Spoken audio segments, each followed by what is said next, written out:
Kufika hapa Darugo nikapata accident imefanyika na mtu mmoja ameaga mama. Ilikuwa na ladies wawili na gari ya Firuda, wakakuja akaingia kwa mto. Na ni kwa sababu hii mto ijafungwa pande ile hii bridge. Kwa hiyo tunaomba MP wa Gatundu North na South, kwa sababu ndio katikati ya kwenda Gatundu South na kwenda Gatundu North, washikane wakiwa wawili, watuwekee bridge hii mgeko pande hii ndio gari ikikunja isiingie kwa mto, kwa sababu hii imeua watu wengi na wameumia. Na saa hii unaona kukora mvua na saa nyingine inakuwa na matope hapa, kwa hiyo gari inakuja kwa sababu hiyo matope zinaingia kwa maji. Kwa hiyo naomba Mheshimiwa Kang'ombe, Mheshimiwa Kururia washikane waongee, kwa sababu barabara ilitengenezwa lakini kaacho bila kufungwa, gari zinakuja inaingia kwa mto. Haya, hii daraja ya Maringe Darugo River ni narrow bridge.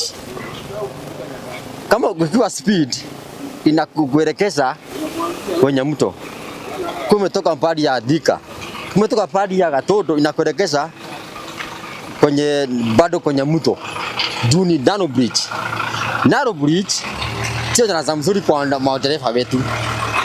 Na tuomba tu serikali itupanulie daraja hili ndio tuweze kuokoa maisha ya madereva wengi na abiria wetu. Hii ajali imepatikana asubuhi. Imepatikana na gari aina ya Firuda. Alikuwa na watu wawili, dereva na mwenzake pia.